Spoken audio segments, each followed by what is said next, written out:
Day 2 News. We enlighten the dark side. Leo pia mahakama hii imeahirisha shauri la Jamhuri dhidi ya Mheshimiwa Lissu ili mahakama iweze kupata fursa ya kutoa uamuzi mdogo. Mtakumbuka siku ya Ijumaa wakati shahidi watatu wa Jamhuri anaendelea na ushahidi wake, aliomba kutoa mahakamani video ambazo zilikuwa zimehifadhiwa kwenye memory card na flash disk kama sehemu ya kielelezo kufuatia ushahidi wake aliokuwa ameufanya na uchambuzi wa video hizo. Sasa kitendo kile kilikumbana na pingamizi la kutoka kwa Mheshimiwa Lissu, na niliwaambia siku ile Ijumaa kwamba alipinga kwa sababu kubwa 4.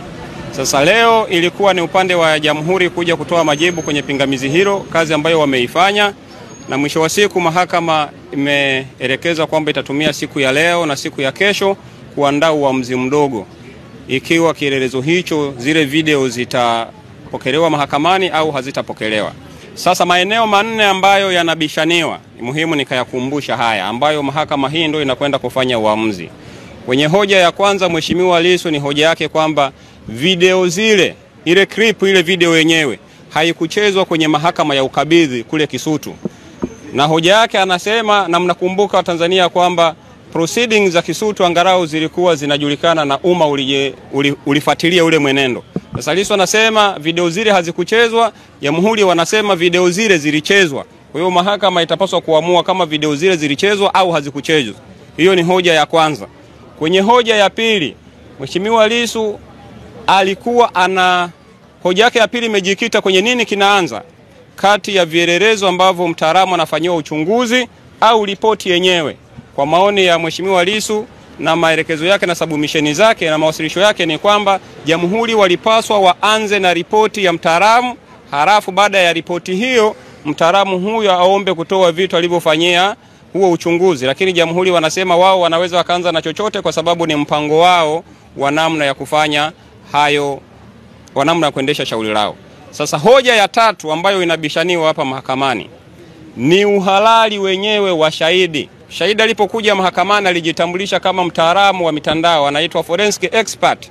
Lissu anasema huyu sio forensic expert kwa sababu kwa mujibu wa GN namba 823/2024 mkurugenzi wa makosa hapa nchini DPP alishateua wataalamu forensic expert, lakini kwenye hiyo orodha iliyoko pale shahidi huyu aliyoko mbele ya mahakama hayumo, jina lake halimo. Kwa hiyo ni maoni ya Lissu na mtazamo wake kwamba kwa sababu hayuko mle, hajateuliwa na DPP, basi shahidi huyo sio mtaalamu.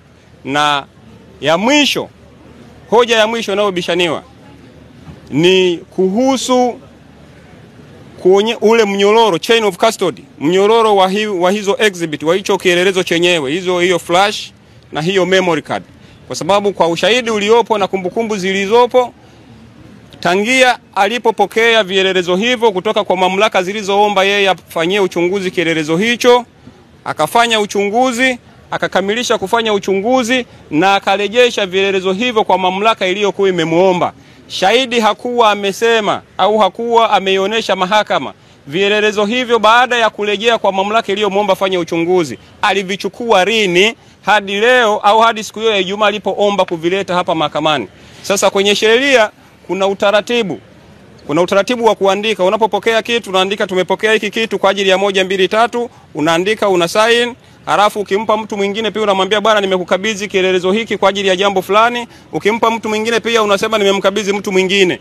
Ni hoja ya Mheshimiwa Lissu kwamba hiyo chain of custody hata haikuongelewa, yani shahidi hakusema ni namna gani tena amepokea vielelezo hivyo baada ya kuwa vimetoka mikononi mwake kwa kipindi hicho alichokuwa amefanya uchunguzi. Kwa hiyo sababu hizo 4 ambazo zilikuwa zinabishaniwa leo na ubishano umehitimishwa leo, tunasubiri kama nilivyosema mahakama itumie siku ya leo na siku ya kesho kwa ajili ya kuandika uamuzi mdogo, na tutakutana siku ya Jumatano hapa kwa ajili ya kusikiliza hiyo ruling au uamuzi mdogo wa mahakama hii kuhusu kupokelewa kwa vielelezo hivyo au kutopokelewa. Kwa hiyo mpaka hapo Jumanne tutakapokutana, Jumatano nimesema, sio Jumanne kwa sababu Jumanne ni kesho, leo ni Jumatatu. Kwa hiyo mahakama leo Jumatatu, siku iliyobaki wanafanya hiyo kazi.